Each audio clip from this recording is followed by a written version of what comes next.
Okay, it is 8 o'clock and I'm going to start, and we will hope that some other people join us. So now I have to read what my instructions are. Okay, sorry, Sarah's laughing. So welcome to our sing-along, our virtual sing-along of the Durufle Requiem. It's going to be based on our performance from April of 2016. The last time when we did Vivaldi Gloria, we did a webinar format which did not allow us to see you or you to see each other, and I didn't like that very much. So we're switching to a Zoom format so you can at least see each other and watch each other's mouths move. The deal is, though, that we all have to keep our microphones turned off, myself included, so that we don't share our singing with one another. So if you have questions or want to make any comments, you can do that in the chat, and Sarah Babb, our wonderful, wonderful graduate student assistant, is going to help with that. And also, if you have any questions or problems, technically, her email address is also in the chat. So, and in between movements, Sarah will let me know if there are any comments. Hi, Claudia, how are you?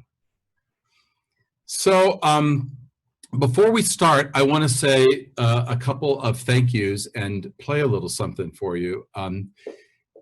There are two groups of people that I want to say thank you to. It's been incredibly, there have been a lot of actually incredible things that have happened since March 8th or 9th of last spring.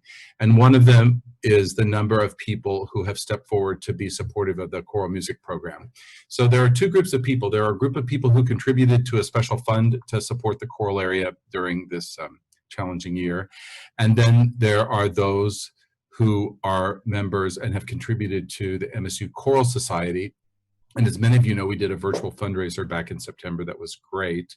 But here, I just want to share our thank you.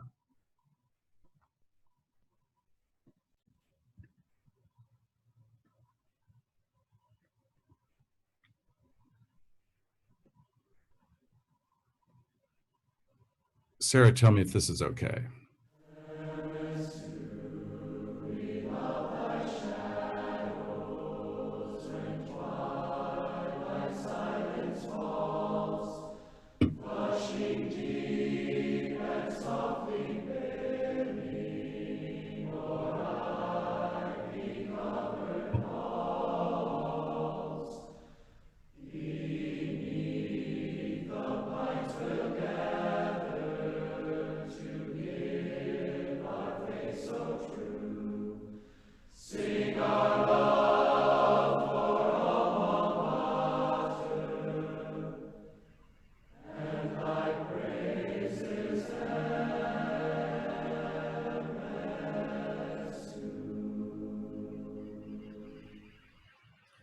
So hopefully that worked. Lori, just give me a thumbs up if that worked okay.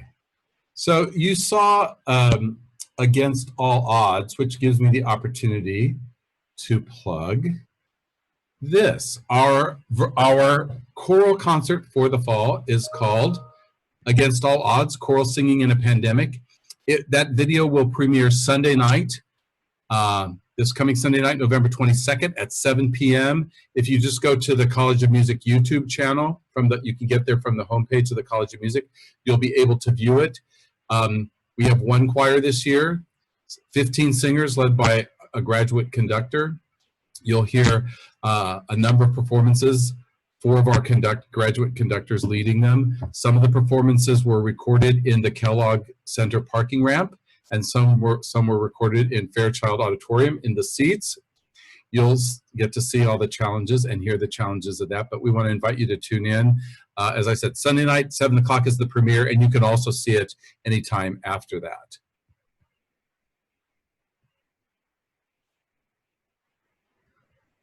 Okay, Sarah, how am I doing? Great. Thank you.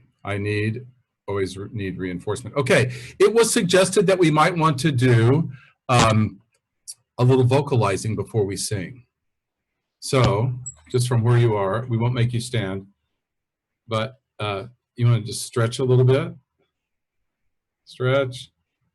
Yeah, let your back stretch out. Roll your shoulders back. I'm in the worst possible chair to be doing this. I'm in my office. And roll your shoulders forward.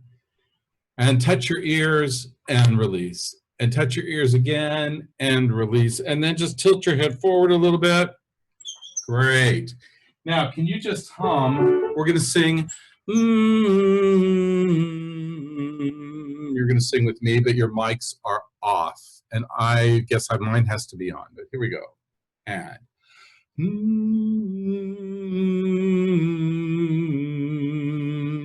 Up a half step.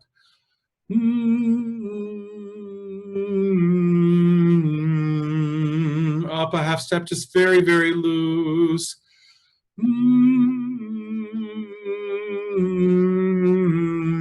can kind of let it buzz around in front of your nose. One more.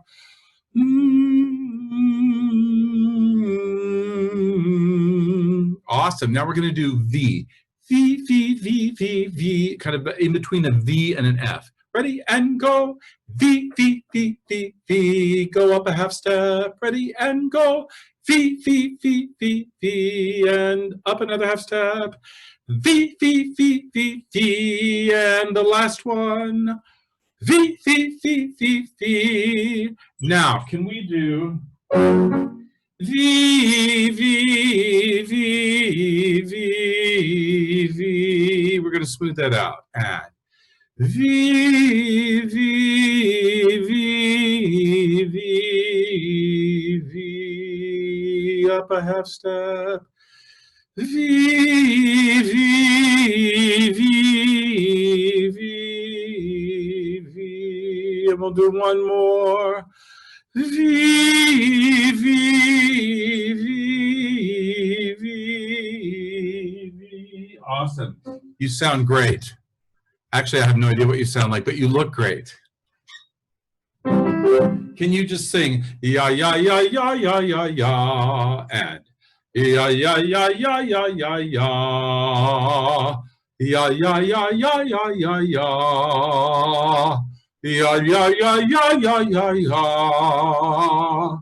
Yeah, yeah, yeah, yeah, yeah, yeah, yeah. We'll do one more. Yeah, yeah, yeah, yeah, yeah, yeah, yeah. Awesome. Okay. So we're warmed up. I haven't rehearsed a choir. That's the first, I just realized that's the first time I've done any kind of rehearsing since about March something.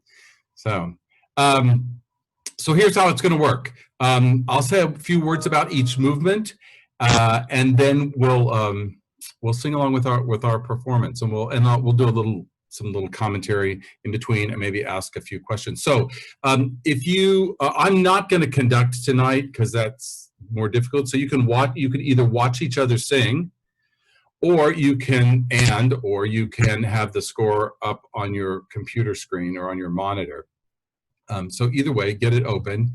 Again, if you have any questions or comments about the music, please use the chat, and Sarah's going to monitor it and tell me what you're asking. So a couple things about Durufle. He's born in 1902, and he doesn't die until 1986, which is hard for me to wrap my head around.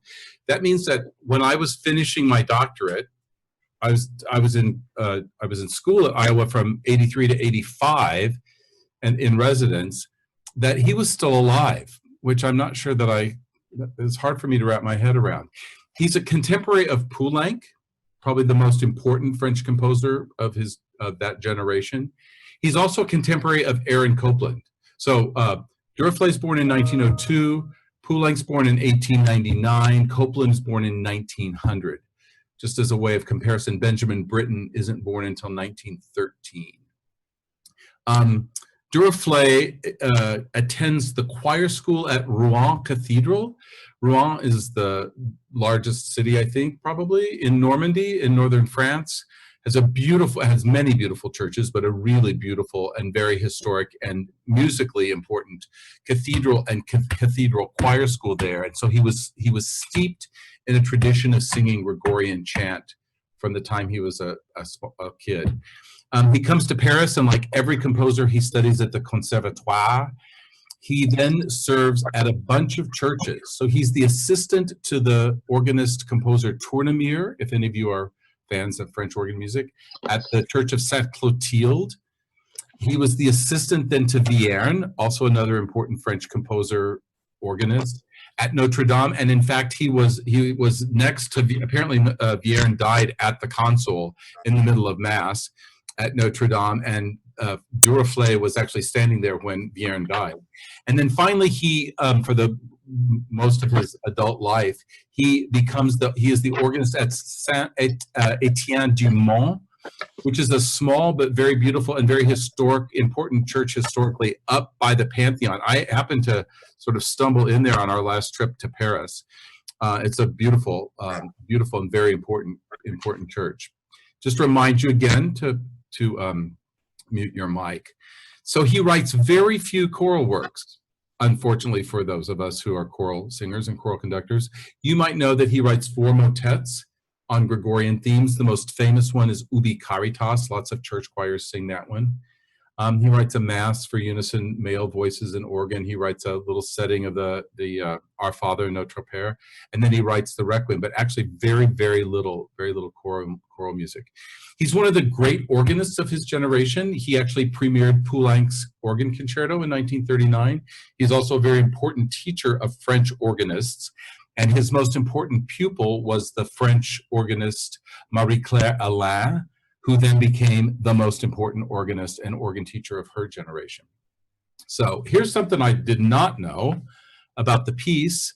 It has its origins in 1941, so after the Nazi occupation of most of France, and it's actually commissioned by the Vichy government. The Vichy government is the government that ruled the non-occupied part of France, but sort of in collaboration with the Germans. So the Vichy government commissioned all kinds of artworks, and including music.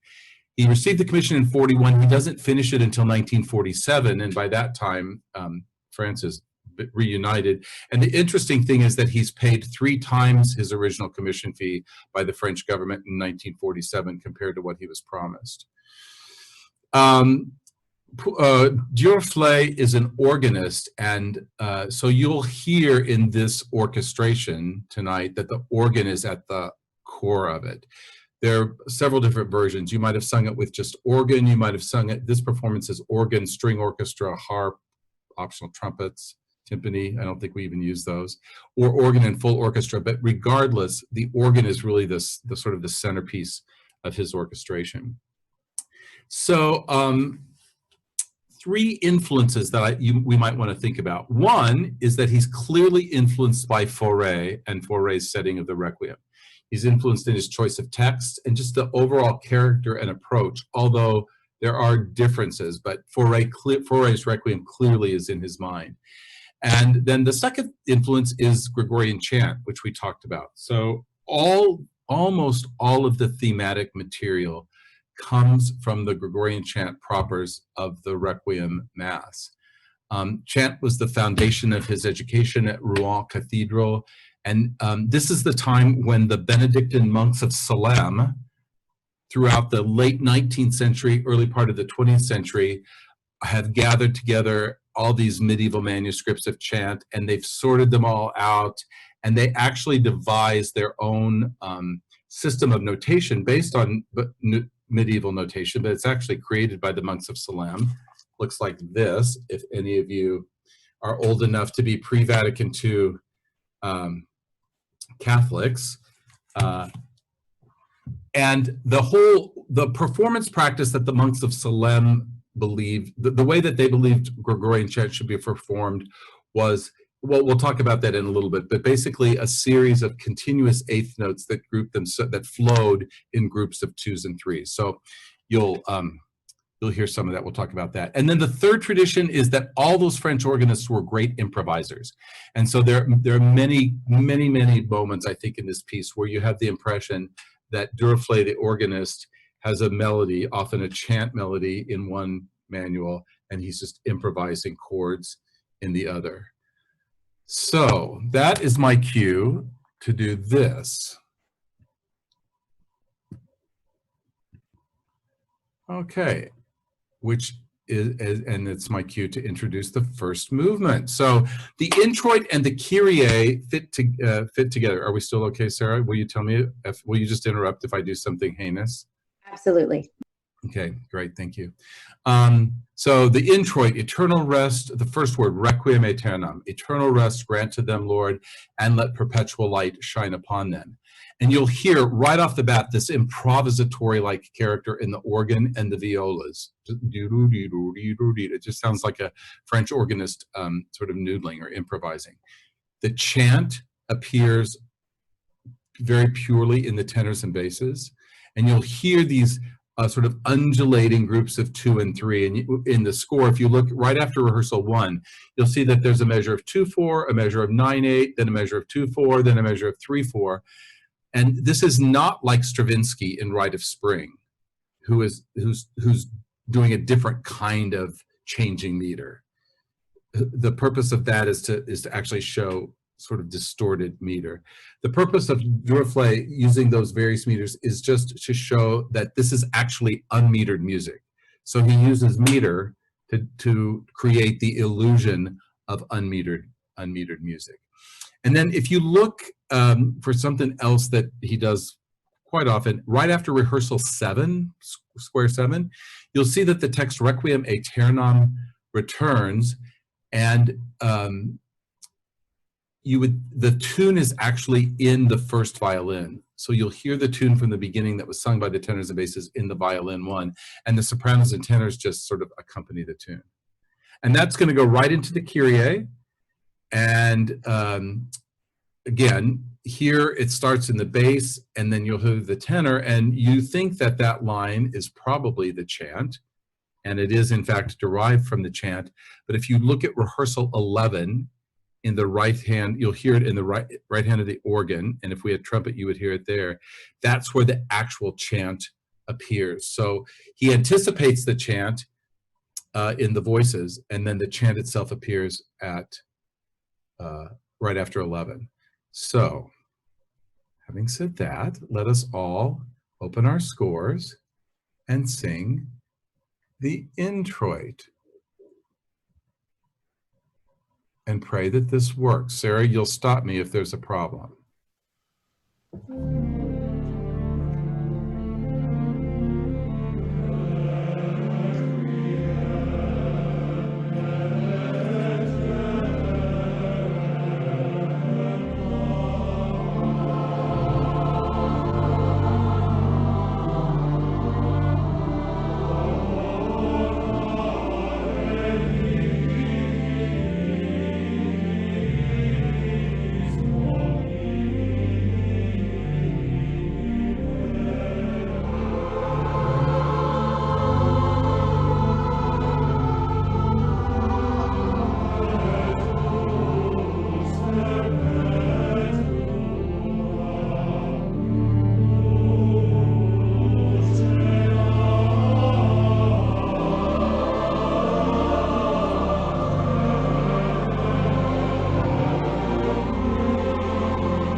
Awesome. You guys sound great. Sarah, can they hear me? Yes, we can hear you. Terrific. All right. So one of the things we wanted to find out that I didn't think to ask last time is we've invited people from Choral Union, but we've also invited people from the Ingham Chorale and from the Steiner Chorale and the Lansing Arts Chorale and the Hillsdale Chorale. I've probably forgotten the group. I hope not. And also from all the churches where our graduate students lead the music. So I thought it might be good if you would just want to put your name in the chat and where, you know, which of those groups you're from, and we can kind of see who's here. We won't read your name, but you can just put a little note there in the chat.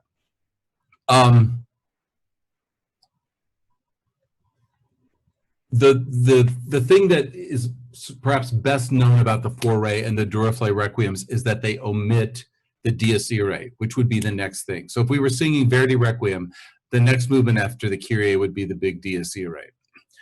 But Foray chooses to skip it, and Durufle, who clearly is influenced by Foray, chooses to skip it. And so the next movement is the offertoire, the offertory, where the text is, Lord Jesus Christ, King of glory, free the souls of all the faithful departed from the pains of hell and the deep pit, etc., etc.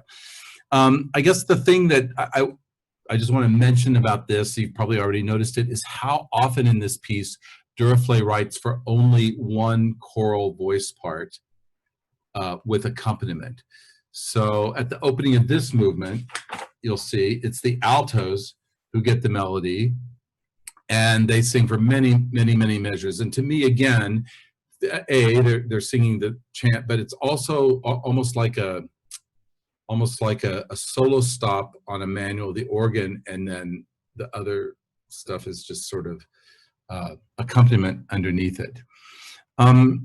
So a little bit of improvisation. It sounds like improvisation. Some of the most dramatic and difficult music occurs when he finally adds the other voices, and you'll see that at Libera Eos, free them from the lion's mouth, de ore leonis. And so he starts first in octaves, and then he has these brilliant chords, and then the music becomes really quite dissonant. And I just think it's Durufle's way of reminding us that this is not Foray writing in 1888. This is Durufle writing in the middle of the 20th century, in the 1940s. And he just wants you to remember that he is a 20th century French composer, and he can write dissonances. And maybe he's not quite as conservative and sedate as some people wanted to believe. The Ostias, which is the second part of this, is set for baritone solo, accompanied by string tremolo, which is one of his favorite devices. You'll hear him use that again. It's exactly what happens in the Foray. Foray also sets the Ostias for baritone solo. And the baritone solo in this performance tonight and in 2016 was Kyle White, who was an undergraduate here and is, I think, actually, Anne, you're going to jump in. Is he at Boston Conservatory or Boston? He's somewhere in Boston, isn't he? You have to hit, now you have to, I allow you to unmute yourself, Anne. Please, unmute yourself. Or Sarah, unmute her. Okay, he's just finished his master's at Boston Conservatory, and is supposed to be singing this fall with Kentucky Opera, and then I think in the spring with Palm Beach, but of course that's all on hold. So. Right. All right, so here is the offertoire, Domine Jesu Christe.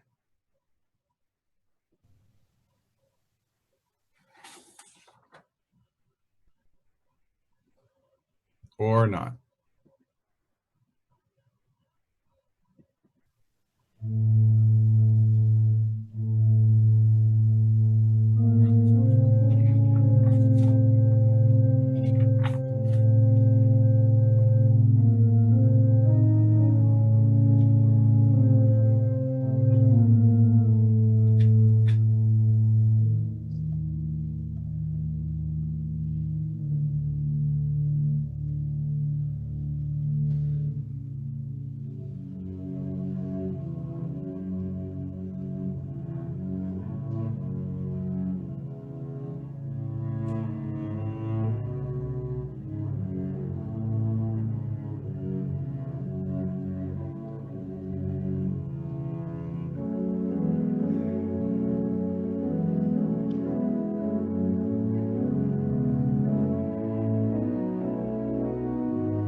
So a couple of things. First of all, I have to make sure I don't forget this. To do this piece requires an extraordinary organist, and we did this. We had the opportunity to do this with the extraordinary organist Judy Kabodian. So, and it's really, it's just really a feat for an organist to play this piece. There's all kinds of registration changes and technical demands. So kudos to Judy. There's another aspect of the piece that I think is important to think about, which is that for Durufle's audience in the 1940s, every single one of those French Catholics would have known these chants. Every funeral that they went to, these chants were sung, probably. And it's something that unless you are a pre-Vatican II Catholic, like I am, you probably don't know those tunes. But when some of you have heard me tell the story, when I was, I don't know, 10 years old in Catholic elementary school, Sister Mary Claris would take, I don't know, 4 or 5 of us out to this country church to sing funerals. And the music were the Gregorian Mass propers, with organ accompaniment, which she played on kind of an old reed organ that had been a pump organ, but had been hooked up so that she didn't have to pump it, but it had all the trappings of an old pump organ. So when I hear at the beginning, Requiem aeternam donais istomine, when I hear that, I know that not because I have a doctorate in choral music and I've been teaching choral music for 40 years, but because I learned that as a 10-year-old. And so all kinds of musical and social memories come flooding back. And I think that's something that just like we can't really quite experience Bach cantatas in the same way that the people of Leipzig experienced them, because again, those chorales were so ingrained in them. So unless these tunes are ingrained in you, we probably are going to experience this piece in a different way. So now we could I see Frank DeWald, I know that he's a pre-Vatican II Catholic. Did you sing do you know this, Frank, from singing as a kid? Yeah. Maybe some of you can put that in the chat. Sarah, if you're gonna, well, we'll come back to the chat in a second, but all right, we have to move on to the Sanctus. Yeah, and the text of the Sanctus is a scene in heaven where there are thrones and angels and smoke and torches and dominions and archangel. Anyway, it's the music of and the words of the song of the angels. Interestingly, Fauré, in his setting, this is his first, the opening chord, the opening measure of the Sanctus is the first time he uses the harp, because harps represent angels, which represent heaven. Durufle uses the harp, but he saves it for when the chorus sings Hosanna in excelsis, Hosanna in the highest, which just seems like a good place to use it as well. In the Fauré setting, if you remember, the Hosanna just sort of clobbers you on the head with the tenor bass entrance. Here, Durufle starts sort of small and then builds up to this big, grand climax. So here is the Sanctus. This is another chant that I remember. I'm not sure we sang the offertory. Those chants, that's not so familiar, but the Sanctus, Sanctus, Sanctus Dominus Deus Sabaoth, it's very familiar.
So a quirky thing that Durufle does is that the Pie Jesu, which comes next, is typically used in some French requiems, Faurés and others, as a substitute for the Benedictus.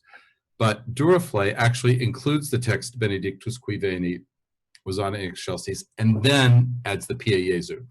Pie Jesu in the Fauré is for soprano solo, a very simple melodic but beautiful melodic line, simple accompaniment. In the Durufle, it's for mezzo soprano, and the interesting wrinkle that Durufle adds is cello obbligato, which is a really beautiful combination with the mezzo soprano. We're going to skip that tonight only because, in the interest of time. But I do want to mention that the mezzo soprano was another one of our undergrads at the time, Rachel Shaughnessy, who did a really beautiful job with it. So, but since there's no choral singing in it, we're going to go to the Agnus Dei. Again, you'll hear individual sections of the choir carry the chant line, as we've been hearing, but I want you to look, there's this really beautiful counter melody that's played by the strings. Look just after rehearsal 64, and then that comes back a number of times. The other thing is that you'll hear the harp from the beginning, the harp and the organ doubling each other. It provides sort of this shimmery, kind of improvisatory-like accompaniment. So give a listen to this.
That's a really beautiful movement. Hey, Charlie Ballard, I haven't forgotten you. Charlie had an experience with this piece as a young high school student that he is going to share with us. Oh, okay. I didn't know I was going to share, but I will. Well, I know. You know, I'm just like Durufle. I'm kind of an improviser here. Yeah. So my dad moved to a new job in Princeton, New Jersey when I was a junior in high school. And so I went to Princeton High School, and they had a very good choir program. And in March of 1971, our high school choir joined with a church choir from one of the cathedral churches in downtown Trenton, New Jersey, to sing the Durufle Requiem. And we were conducted by Maurice Durufle, and the organist was his wife. And I just wish I had had that experience when I was older than 16, because 16-year-olds don't understand how cool that is. But it was pretty cool even for a 16-year-old. Did anybody else have an experience with Durufle or with Madame Durufle? She actually outlived him. She was his student and outlived him and played, I think, a lot in the U.S., maybe even here in East Lansing at some point. Anybody? Oh, Frank. There, I was trying to get myself unmuted. Can you hear me? Mm-hmm. Yeah.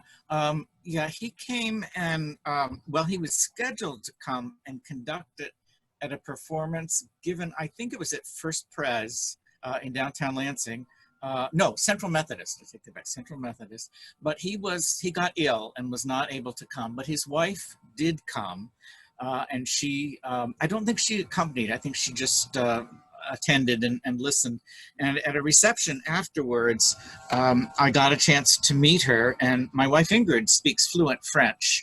And Madame Durufle was not all that comfortable with English, so she really latched on to Ingrid at that reception because she spoke her language and nobody else did. So awesome. She's a very gracious lady.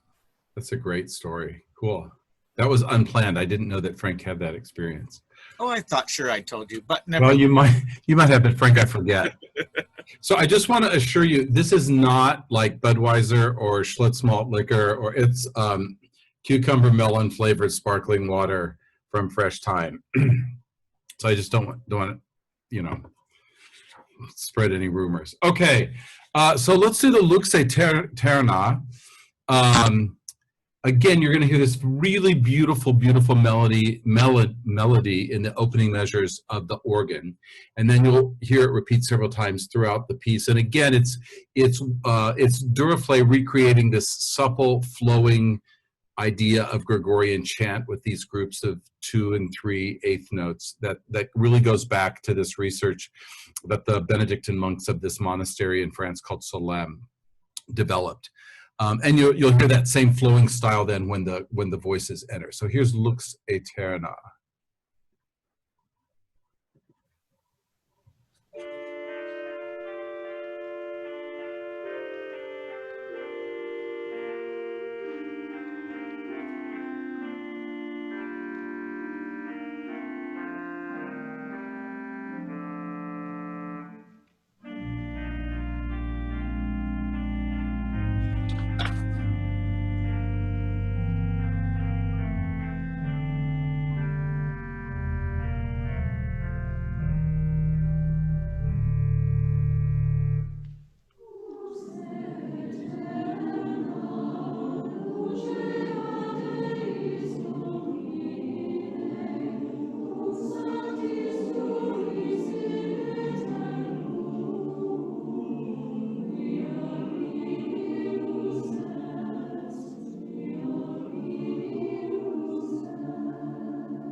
So that beautiful organ playing reminds me to mention that we are blessed here at MSU. As we speak, a really fabulous $1 million organ is just about installed in the Memorial Chapel on the banks of the Red Cedar. If you follow Dr. Reed on Facebook, I think you've probably seen pictures, as I understand it. I don't, but I've heard. But it is a truly, truly spectacular, spectacular instrument for that room. And it's going to be capable of all kinds of things. The room is small, so it's unlikely that Choral Union will be able to sing there. But thanks to the Eichler family, we're going to have a really first-class instrument. And hopefully, in the not too distant future, we'll be able to go to concerts there. We have lots of great things planned. So hopefully soon. There were a couple things in the chat. Do you want to jump in, and is there any question or anything you want to mention, Sarah? Maybe, Anne, do you want to tell us about your experience in France? Unmute.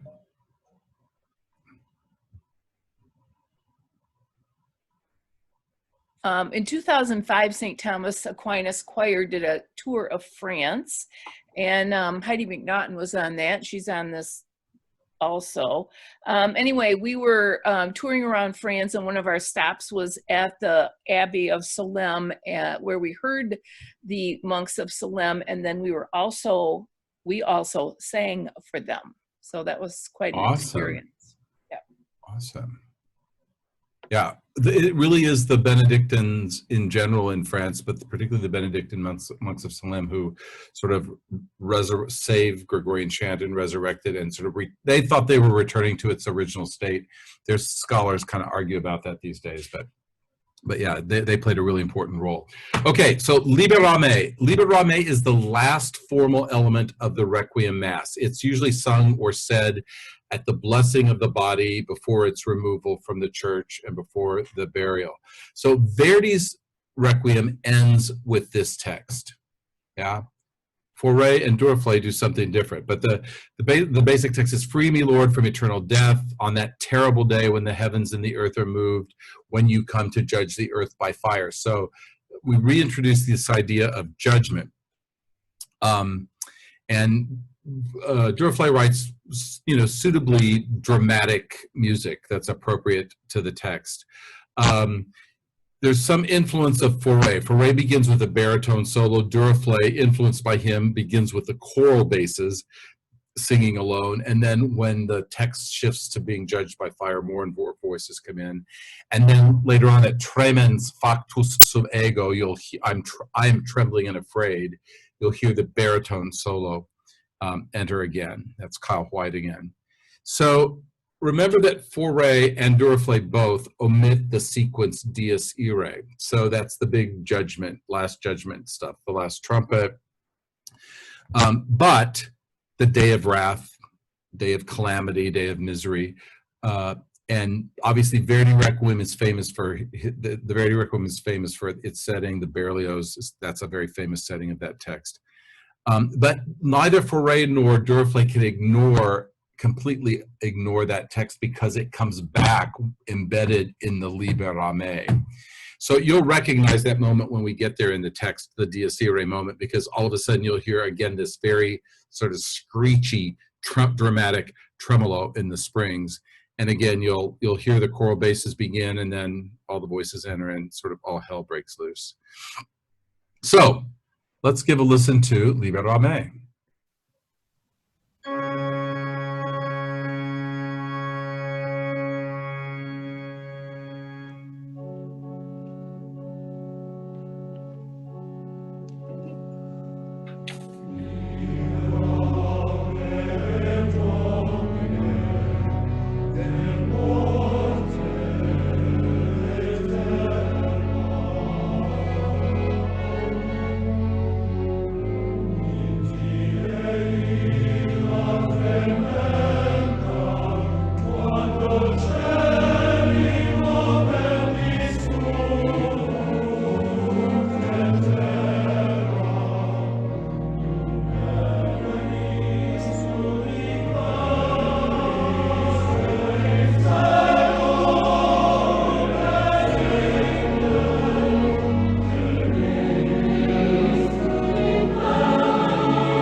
So Sarah, before we do the last movement, are there any questions in the chat that I should answer? No questions, but if you have them, go ahead and write them Yeah, in. go ahead and write them in, or comments, either one. All right, so in Paradisum, the important thing about this movement, this text, is that it is actually not part of the Requiem Mass itself. The Requiem Mass itself ends with the Liberame.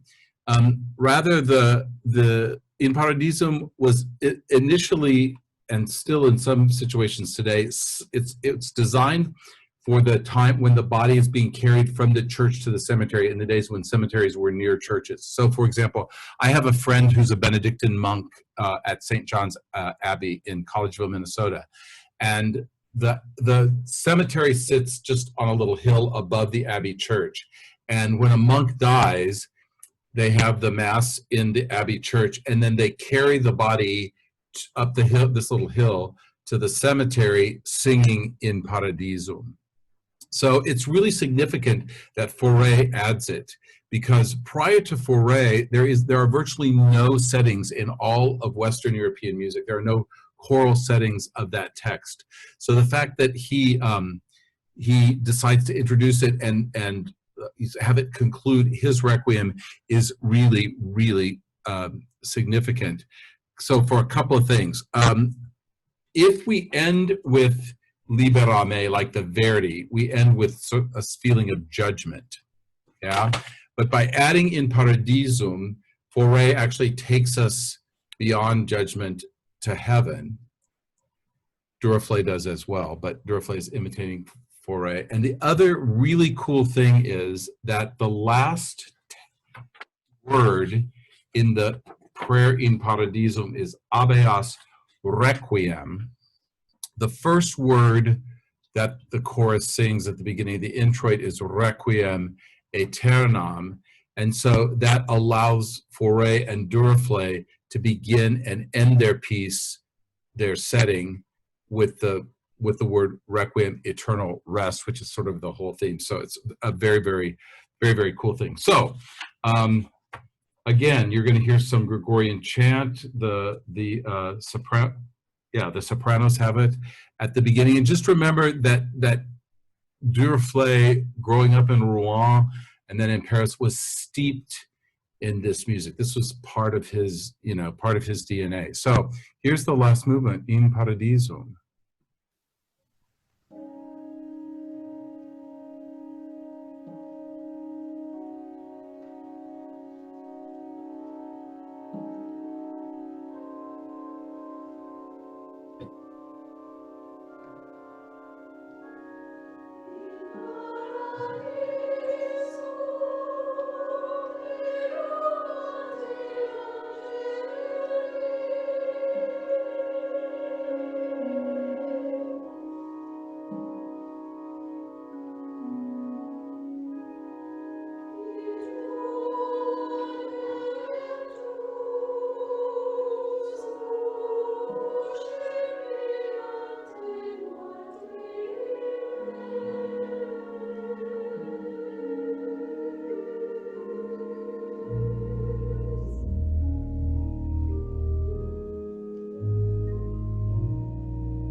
And I should have said that is also one of the most beautiful texts in the Requiem. May the angels lead you into paradise. May the martyrs come to welcome you on your way. May choirs of angels sing to you, and with Lazarus, who once was poor, may you have eternal rest. Habeas Requiem. So, that is Durufle. That was fun. You sounded great. Thanks for being here. Any questions, Sarah, that I should answer? Comments that you want to share? Nothing in the chat. Lots of people just saying thank you so much and wishing everyone a happy Thanksgiving. And I see that Krista Forrester is here, and Krista is no longer living in Central Michigan, but it's nice to see your name, at least, Krista. So just a couple of reminders. Sunday, November 22nd, that's this Sunday, 7 p.m., Against All Odds, our little choral concert. Wednesday, December 9th, at 8 p.m., we'll do a Messiah sing-along, and that'll be with some people from the University of Arizona, and maybe some people from the University of Iowa and a couple of other places. We are going to do just choruses. We've decided we're gonna skip the arias, and so we'll do hopefully all of your, well, many of your favorite choruses. I want to say a special thank you to Sarah, who keeps me calm and is my tech guru and helped me to last night. What did we do last night? We learned how to make A playlist in iTunes. A playlist in iTunes. Yes, and special stuff with the playlist. And special stuff, yeah. So thank you for that, and thanks to all of you for being here. I can't tell you how moving it is to see people singing, even if I can't hear you. So stay safe. Don't do anything foolish over Thanksgiving or Christmas. We just have to get through this. A vaccine is coming. You just have to believe that 6 months from now, things are going to be looking a lot better. So just be good, be well behaved. Yeah. And as I said to my mother, just put up with this for Thanksgiving and Christmas so that we can all be together next fall. So anyway, thanks very much. You guys stay safe, and we'll hope to see you on December 9th. Bye-bye. Thanks, David. Thanks, Sarah. Thank you, David. Thanks, Sarah. Thank you. Sarah, this is for you, by the way. So excited. Just let me know.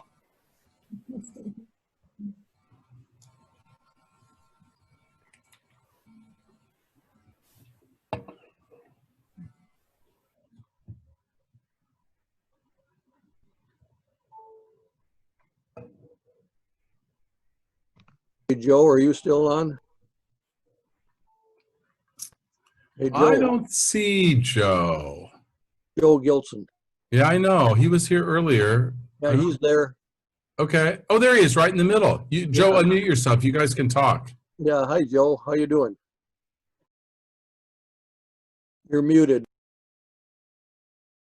Unmute yourself, Joe. Oh, Sarah, unmute him. I Yeah, can't unmute. Oh, there you go, Joe. You're good. There, you're good. good. Yeah. Well, I think this is great. I love it. miss you, Joe. How you doing? Hanging in there like the rest of us, you know. Okay, good. Good to see you. All of you be safe, be strong. Yeah, you too. Thanks, Yeah. Sarah. Thanks. Take care. Bye-bye. All right, I'm going to close this now. Sarah, I'm going to give you a phone call.